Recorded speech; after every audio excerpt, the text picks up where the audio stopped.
بہت خوشی کی بات ہے کہ ہماری اس بستی میں اللہ پاک نے قرآن حکیم کے ادارے کا فرمایا۔ جہاں تجارت ہوتی تھی، ایک دو گھر ایسے تھے جو بہت اچھے جا رہے تھے دینی اعتبار سے، وہ تھوڑے سے نمازی ہوتے تھے مسجد میں۔ حضرت مولانا سید محمود جاوید شاہ صاحب ترمذی رحمۃ اللہ علیہ فقر رحمۃ اللہ نازل فرمائے، انہوں نے ان کاموں کی بنیاد رکھی اور بڑی محنت کی اور سخت حالات میں بڑے حوصلے سے کام کیا۔ کوئی اور ہوتا تو شاید کام چھوڑ کے بھاگ جاتا، لیکن انہوں نے حوصلہ نہیں چھوڑا، مخالفتوں کے باوجود بڑی ہمت سے کام کیا، اور کلویا ہی میں نہیں اور بھی علاقے کے دیہاتوں میں اور ہماری مسجدیں قائم ہوئیں، اچھے مسلک کے لوگ آئے۔ اللہ شاہ صاحب پر کو رحمت نازل فرمائے، ان کا صدقہ جاریہ جو بچیوں کا اور بچے کا مدرسہ ہے، اللہ پاک ان کو بھی بہت آباد شاد فرمائے۔ یہ مولوی تنزیل الرحمان نے بھی ایک مدرسہ کھولا ہے جس کی تعمیر ہو رہی ہے، مولانا عثمان صاحب نے بھی، ان سب مدارس کو اللہ بھی قبول فرمائے اور دین کا، علم دین کا، قرآن کا، حدیث کا، ذکر کا، دین کی اشاعت کا مرکز بنائے۔ ہم سب کو ان سب سے تعاون کرنے کی توفیق بھی نصیب فرمائے۔ بہت خوشی کی بات ہے کہ بہت سے بچوں نے قرآن پاک حفظ کیا ہے، ناظر پڑھا ہے۔ قرآن بہت بڑی چیز ہے، اللہ کی کلام ہے، اللہ کی کلام۔ جس طرح اللہ بہت بڑے ہیں، ان کی کلام بھی سب سے بڑی ہے۔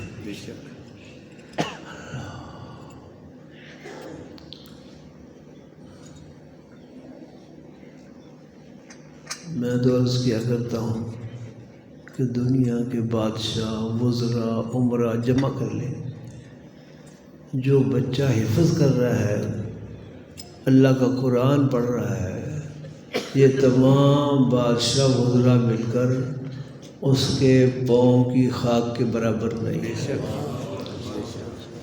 آنکھ بند ہوگی، مرنا ہوگا، فوراً پتہ چل جائے گا کہ یہ بات حق سچ ہے۔ اور یہ بھی عرض کیا کرتا ہوں کہ جنت بہت بڑی چیز ہے، دنیا جنت کے مقابلے میں کچھ بھی نہیں، جنت بہت بڑی چیز ہے، بڑی نعمتوں پر مشتمل ہے، میلوں لاکھوں میں اس کی وسعتیں ہیں۔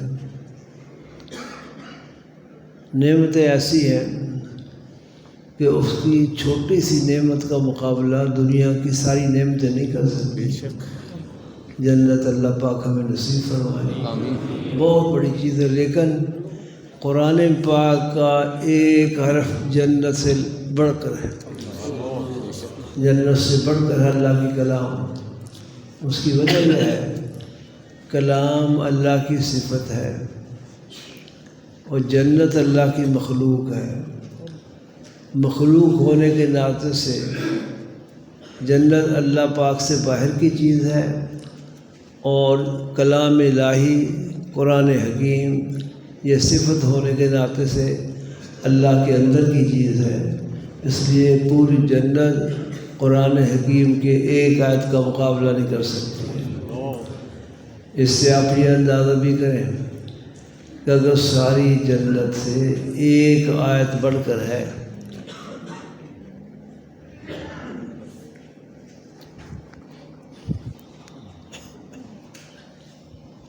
اس سینے کا کیا حال ہے جس میں پورا قرآن محفوظ ہے۔ حافظ بچیاں، حافظ بچے، یہ بہت ہی بڑی نعمت ہے۔ اللہ کو، اللہ کے رسول کو یہ بڑے پسند ہے۔ مجھے ایک قصہ یاد آیا، ہمارے بزرگ تھے مولانا سید اعظم شاہ صاحب رحمہ اللہ تلمبہ میں، اللہ والے تھے، شاہ عبد القادر رائے پوری کے خلیفہ تھے۔ انہوں نے جو واقعہ سنایا، ہندوستان کے زمانے میں جب پاکستان ابھی نہیں بنا تھا، ہندوستان کے زمانے میں ایک مدرسے میں کچھ چھوٹے چھوٹے بچے پڑھتے تھے، حفظ کرتے تھے۔ ہمارے مدرسوں میں عصر کے بعد چھٹی ہوتی ہے، تو عصر کے بعد چھٹی ہوئی ایک دن تو وہ کھیلنے لگ گئے، کبڈی کھیلنے لگ گئے۔ کبڈی جانتے ہو؟ کوڑی کوڑی کوڑی کرتے ہیں۔ سبحان اللہ۔ صفدر صاحب بیٹھے ہیں نمبر صاحب، ہم کھیلتے رہے ہیں۔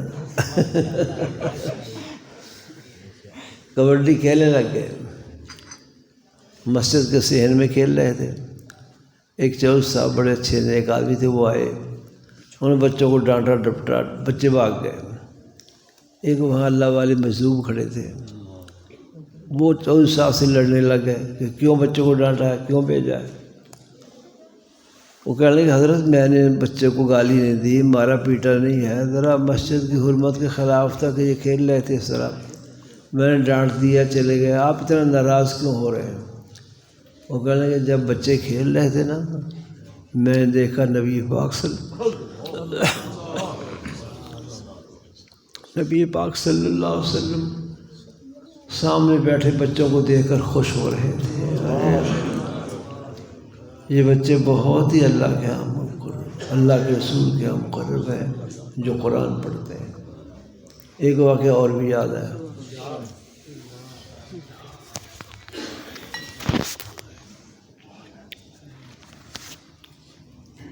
ایسے ہی ایک اور مدرسہ تھا،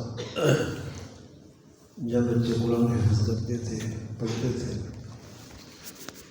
اس علاقے کے ایک چودھری صاحب بڑے نیک طبیعت تھے، وہ بچوں کا کھانا 2 وقت گھر سے پکوا کر خود اٹھا کے لاتے تھے، نوکروں سے نہیں کراتے تھے، عقیدت سے محبت سے کہ بچے قرآن پڑھنے والے ہیں، میں خود ان کی خدمت کروں۔ وہ کھانا پکوا کے اتنا بڑا پتیلا اور اتنی ساری روٹی، وہ کھانا سالن روٹی لے کے آتے تھے، 2 وقت کھا کے کھلا کے جاتے تھے بچوں کو۔ ایک دن کھانا آنے میں دیر ہو گئی، کبھی دیر بھی گھر میں ہو جاتی تھی سلفیت کی وجہ سے، تو دیر سے کھانا لے کے پہنچے ہیں مدرسے کے صحن میں، وہ نمبردار صاحب پہنچے، چوس صاحب پہنچے، تو بچے گفتگو کر رہے تھے آپس میں، اور عجیب گفتگو یہ سنی، یہ کہتے ہمیں بڑی بھوک لگی ہوئی ہے، کھانے کو اتنی دیر ہو گئی، آج ہمارا گدھا نہیں آیا۔ گدھا کیوں کہا؟ گدھے پر بوجھ لاتا جاتا ہے نا، اتنا بڑا پتیلا اور اتنی روٹیاں اٹھا کے لاتے تھے بیچارے۔ تو ان کو بڑی تکلیف ہوئی، نمبردار صاحب کو تکلیف ہوئی کہ میں کتنی محبت سے عقیدت سے ان کا کام کرتا ہوں، کھانا پکواتا ہوں، لاتا ہوں، بڑی محبت کرتا ہوں، یہ مجھے گدھا کہہ رہے ہیں۔ ناراض ہو گئے، بچوں کو ڈانٹ ڈپٹ کیا، برا بھلا کہا، آئندہ کی دوبارہ کھانا بند، میں کھانا نہیں لاؤں گا، یہ دھمکی بھی دے گئے۔ وہ کھانا دے دیا، رات کا کھانا تھا۔ گھر میں جب سوئے، رات کو خواب میں قیامت کا منظر دیکھا۔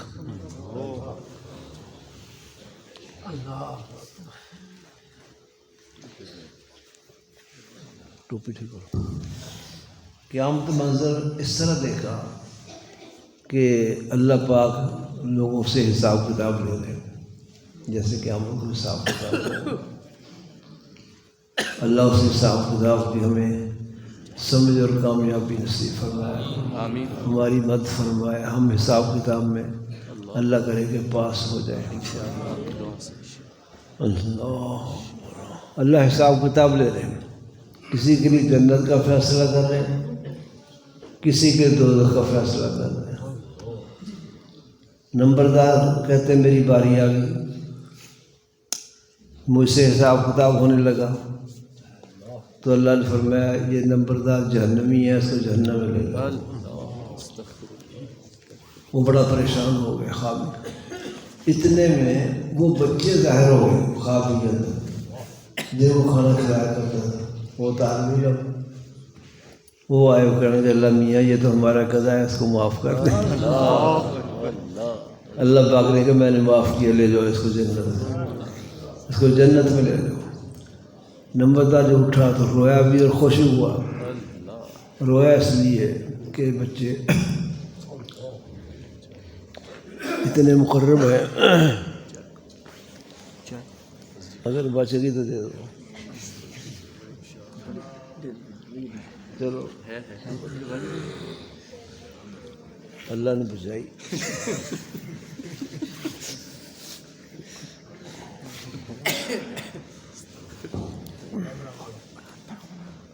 رویا اس لیے کہ یہ بچے میری بخشش کا ذریعہ بڑھنے والے ہیں، میں نے ان کو ڈانٹ دیا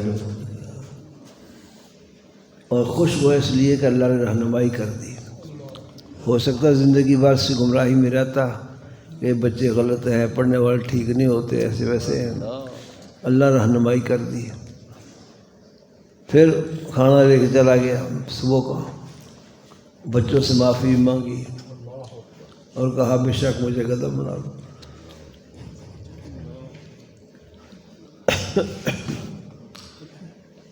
بے شک مجھے گدھا بنا لو، میں کھانا تھوڑا لایا کروں گا تو میں کھانا کھلا کے جایا کروں گا. عرض کرنے کا مقصد ہے کہ یہ جو دین کے لیے، اللہ کے لیے قرآن پڑھتے ہیں، آپ تو اسکولوں کالجوں کی طرف جاتے ہو نا زیادہ، اس لیے کہ پیسہ ملتا ہے، تنخواہیں بڑی بڑی ہوتی ہیں.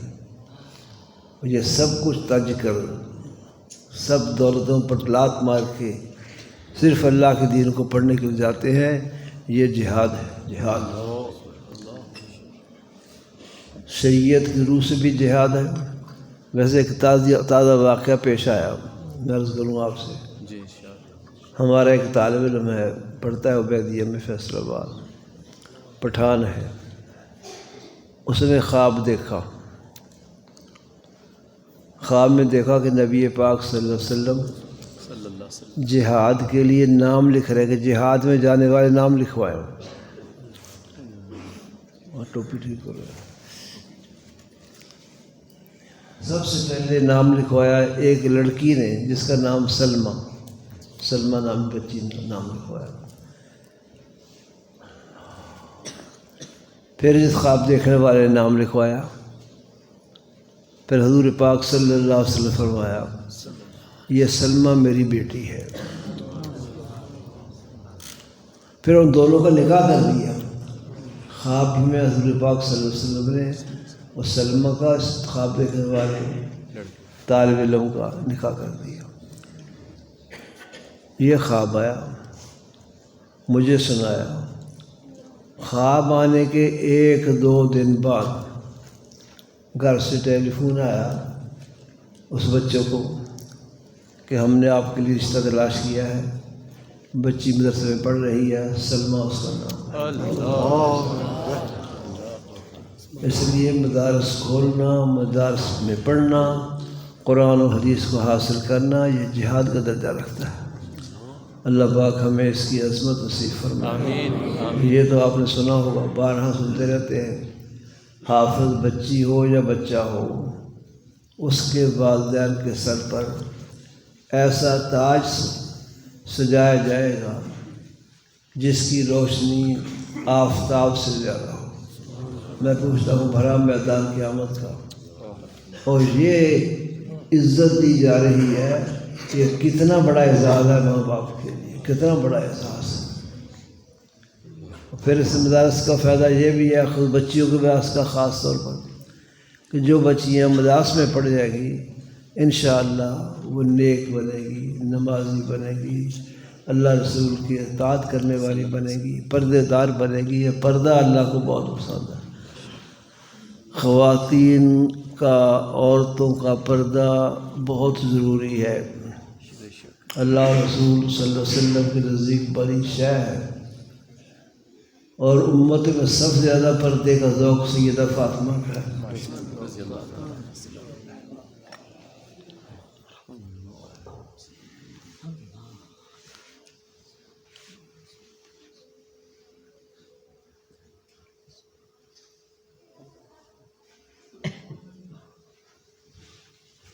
سیدہ فاطمہ رضی اللہ تعالیٰ عنہ جو حضور صلی اللہ علیہ وسلم کی صاحبزادی ہے، تمام سادات کی امی جان ہے. حضور کی ساری اولاد سیدہ فاطمہ کے ذریعے سے. حضرت فاطمہ کے 2 ذوق تھے.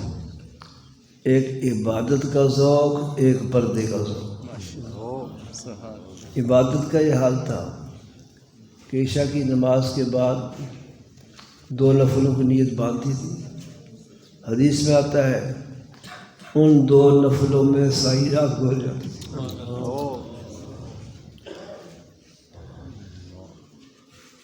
جب صبح ہو جاتی تو اللہ کے سامنے رونا دھونا شروع کر دیتی، رو کر عرض کرتی تھی کہ اللہ پاک کتنی چھوٹی رات بنائی ہے، میرے 2 نفل مشکل سے پورے ہوئے۔ کتنا کیسا قرآن پڑھتی ہوں گی اور کتنا پڑھتی ہوں گی، کیسے رکوع ہوں گے، کیسے سجدے ہوں گے، ہم اندازہ نہیں کر سکتے۔ اللہ پاک ہماری بچیوں کو اور ہمیں بھی عبادت کا ذوق نصیب فرمائے۔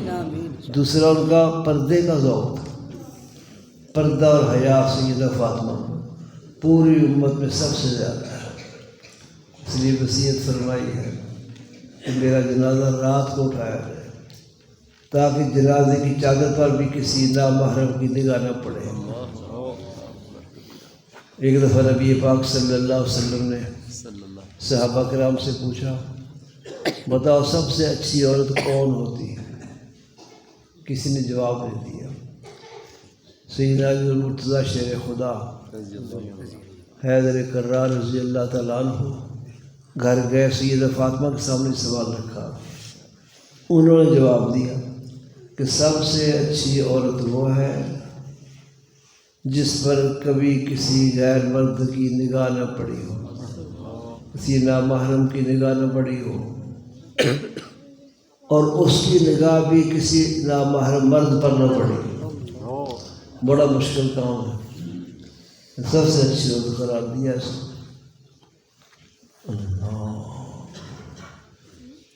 یہ جواب سیدنا علی رضی اللہ عنہ نے مسجد شریف میں جا کر حضور پاک صلی اللہ علیہ وسلم کے سامنے ذکر کیا۔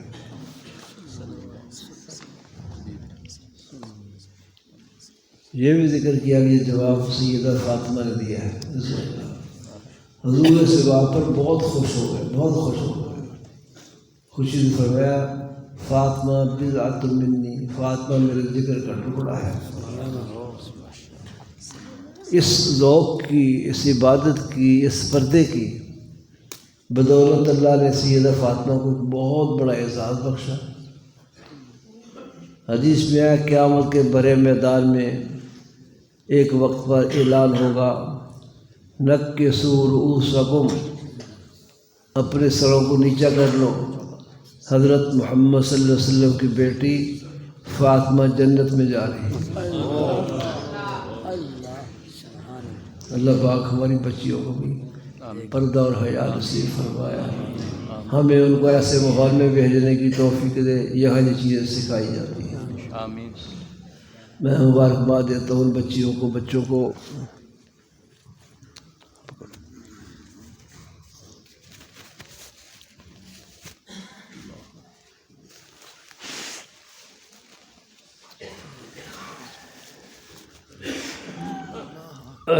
ان کے والدین کو انشاءاللہ یہ بچے والدین کی بخشش کا ذریعہ بڑھیں گے، قیامت کے روز بہت بڑے اعزاز کا باعث بنیں گے۔ اللہ توفیق۔ تو سا ذکر کرتے ہیں 11 بار قل هو اللہ شریف پڑھی۔